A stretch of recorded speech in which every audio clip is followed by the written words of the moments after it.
नमस्कार दोस्तों, इस क्लास में आपका स्वागत है। हमारा टॉपिक चल रहा है परिसंचरण तंत्र, जिसमें आज हम चर्चा करेंगे मानव हृदय व रुधिर वाहिनियां। बात करते हैं मानव हृदय की। मानव हृदय ह्यूमन हार्ट। देखिए, मानव हृदय एक गुलाबी रंग की मांसल संरचना होती है। यानी कैसी संरचना होती है? गुलाबी रंग की होती है, मांसल संरचना होती है और हमारी वक्ष गुहा में बाईं ओर झुकी हुई अवस्था में होता है।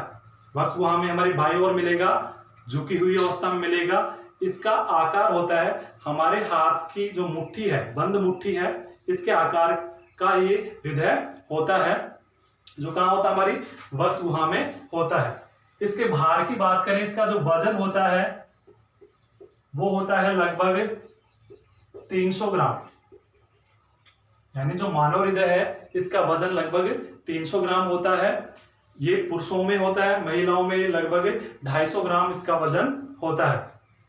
बात करते हैं हृदय की। मानव का हृदय 4 कोष्ठों या 4 कक्षकों में विभाजित होता है। जो मानव का हृदय है वो 4 कक्षकों में विभाजित होता है। ऊपर के कक्ष कहलाते हैं आलिंद और नीचे के कक्ष कहलाते हैं निलय। देखिए यहाँ पर जो ऊपर के कक्ष है वो कहलाएंगे आलिंद। देखो ये देखो, एक ये है आपका बायां आलिंद, ये है बायां निलय। इधर है आपका दायां आलिंद, इधर है दायां निलय। यानी ये मुख्य रूप से मानव का हृदय 4 कक्षों में बटा होता है। बायां आलिंद, बायां निलय, दायां आलिंद, दायां निलय। क्वेश्चन आता है, मानव का हृदय 4 कक्षों में क्यों बटा होता है? यानी ऑक्सीजन समृद्ध रक्त को व कार्बन डाइऑक्साइड समृद्ध रक्त को अलग अलग रखने के लिए मानव हृदय 4 कक्षों में बटा होता है। यानी जो मानव का हृदय होता है उसमें ऑक्सीजन भी मिली होती है और कार्बन डाइऑक्साइड भी मिली होती है। जिस रक्त में ऑक्सीजन मिली होती है उसे कहते हैं शुद्ध रक्त, इसे कहेंगे शुद्ध रक्त। और जिसमें कार्बन डाइऑक्साइड मिली होती है उसे कहेंगे हम अशुद्ध रक्त। जिसमें ऑक्सीजन मिली हो शुद्ध रक्त, जिसमें कार्बन डाइऑक्साइड मिली हो उसे कहते हैं अशुद्ध रक्त।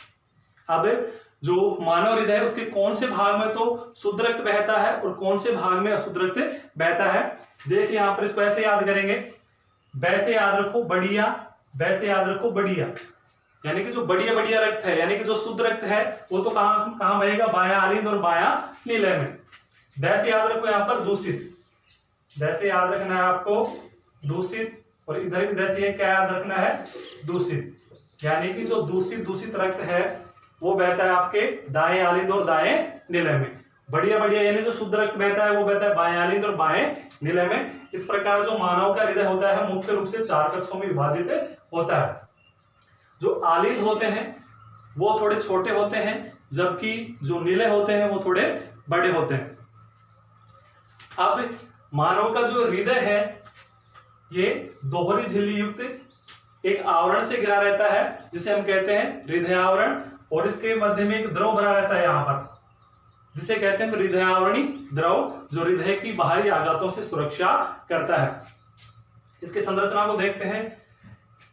हृदय में देखो, ये एक जो दायां आलिंद है यहाँ पर एक संरचना पाई जाती है जिसे कहते हैं हम पेस मेकर या गति प्रेरक। या हम कह सकते हैं हृदय जो धड़कन है उसकी उत्पत्ति का केंद्र क्या होता है? पेस मेकर, या जिसे कहते हैं गति प्रेरक। यानी देखो इसमें क्या होता है? स्वतः उद्दीपन होता है। यानी ये क्या करता है? स्वतः क्रिया करता है, जिससे एक तरंग उत्पन्न होती है और उसी तरंग के द्वारा जो हृदय होता है वो क्या करता है? गति करता रहता है, यानी कि धड़कता रहता है। अब हृदय में देखते हैं, यानी कौन से भाग में ऑक्सीजन समृद्ध रक्त और कौन से भाग में कार्बन डाइऑक्साइड जो समृद्ध रक्त है वो किस प्रकार बहता है वो देखते हैं। यानी सर्वप्रथम क्या होता है? देखो, सर्वप्रथम फेफड़ों से क्या होगा? हम शोषण की क्रिया करेंगे, जैसे ऑक्सीजन मिलेगी, शुद्ध रक्त होगा। तो फेफड़ों से शुद्ध रक्त फुफ्फुस सिरा द्वारा, इसके द्वारा फुफ्फुस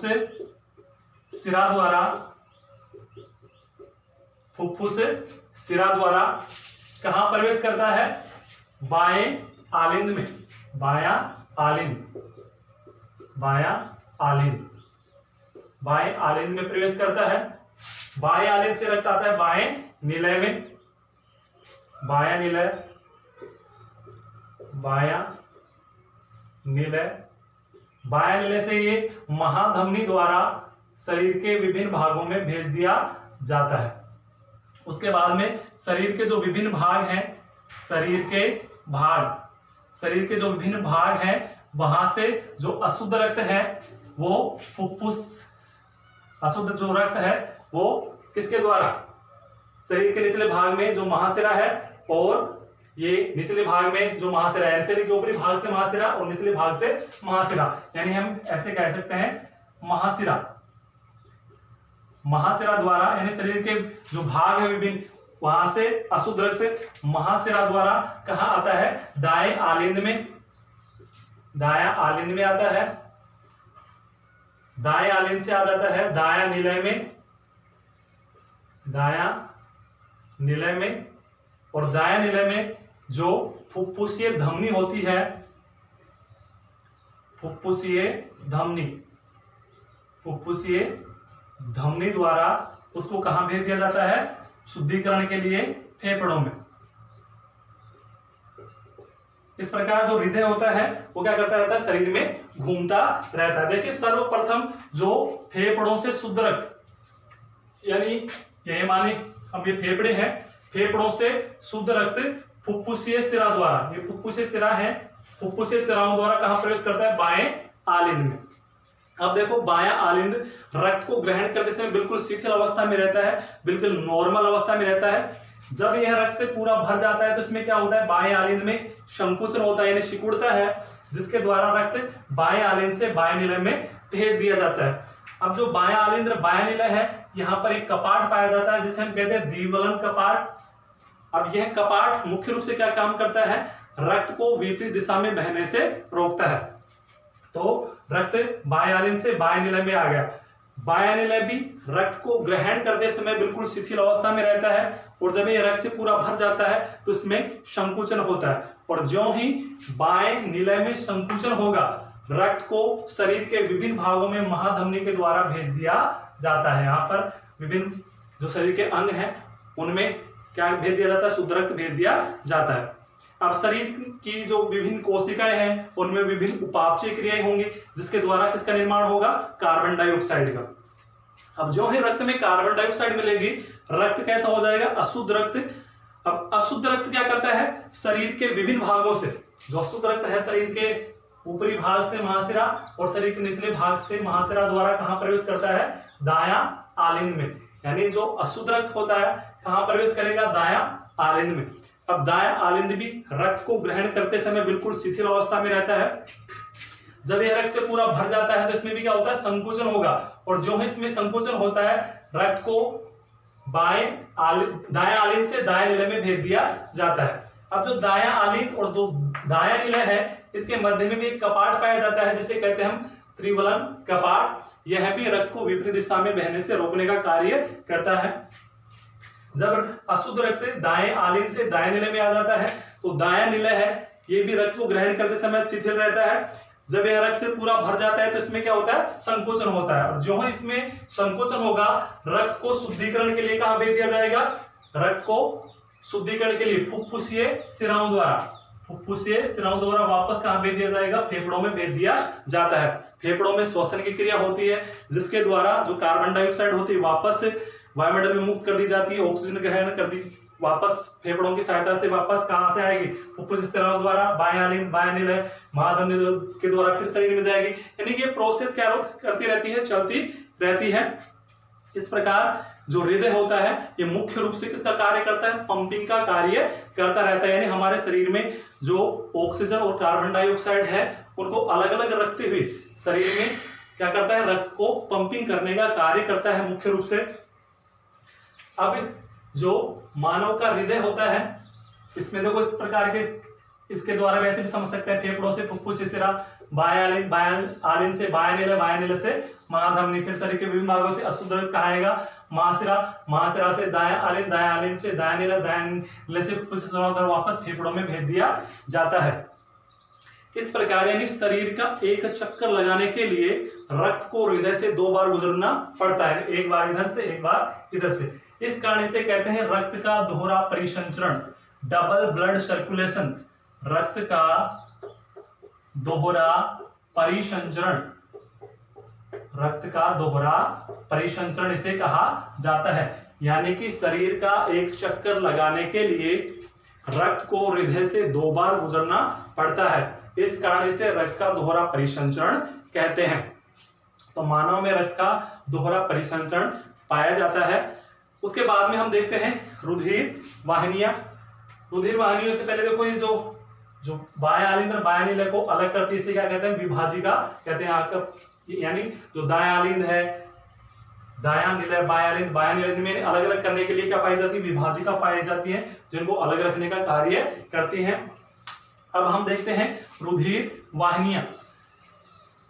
शरीर में रक्त को लाने व ले जाने के लिए 2 प्रकार की नलिकाएं पाई जाती हैं। शरीर में रक्त को लाने व ले जाने के लिए 2 प्रकार की नलिकाएं पाई जाती हैं, जिन्हें कहते हैं रुधिर वाहिकाएं। रुधिर वाहिकाएं। अब जो ये रुधिर वाहिकाएं हैं मुख्य रूप से 2 प्रकार की होती हैं। एक तो होती है धमनी, एक होती है सिरा। जो रुधिर वाहिनियां होती है मुख्य रूप से 2 प्रकार की होती है, धमनी व सिरा या सिराएं। अब जो धमनियां होती है, ध्यान रखना, इनमें किस प्रकार का रक्त बहता है? शुद्ध रक्त। सिराओं में बहता है अशुद्ध रक्त, अशुद्ध रक्त। लेकिन इसका एक अपवाद है, जो फुफ्फुसीय धमनी है, यानी जो फुफ्फुसीय जो धमनी है, फुफ्फुसीय धमनी, जो फुफ्फुसीय धमनी है उसमें कैसा रक्त बहता है? अशुद्ध। ध्यान रखना, सभी धमनियों में शुद्ध रक्त बहता है, लेकिन जो फुफ्फुसीय धमनी है उसमें कैसा रक्त बहता है? अशुद्ध रक्त प्रवाहित होता है। यानी जो दाएं नीले से रक्त कहाँ जाता है? फुफ्फुसीय धमनी में जाता है, और शुद्धिकरण के लिए वो रक्त कहाँ जाता है? फेफड़ों में जाता है। इसी प्रकार सभी सिराओं में अशुद्ध रक्त बहता है, लेकिन जो फुफ्फुसीय सिरा है, फुफ्फुसीय जो सिरा है उसमें हमेशा शुद्ध रक्त प्रवाहित होता है। यानी ये कहां से निकलेंगी? फेफड़ों से निकलेंगी, और शुद्ध रक्त को कहां लेकर आती है? ये दाएं बाएं आलिंद में लेकर आती है, बाएं आलिंद में लेकर आती है फेफड़ों से शुद्ध रक्त को। तो सभी सिराओं में अशुद्ध बहता है, लेकिन फुफ्फुसीय सिरा में शुद्ध रक्त प्रवाहित होता है। धमनियां कहां से निकलती हैं? हृदय से निकलती हैं। और सिराएं कहां निकलती हैं? शरीर के विभिन्न भागों से, शरीर के विभिन्न भागों से निकलने का कार्य करती, विभिन्न भागों से निकलेंगी। और जबकि जो धमनियां होती है कहां से निकलती है? हृदय से निकलती हैं। इस प्रकार जो हमारा जो हृदय है और रुधिर वाहिनी है ये पूर्ण होता है, या हम कहें कि जो हमारा परिसंचरण तंत्र है ये यहाँ पर पूर्ण हो जाता है।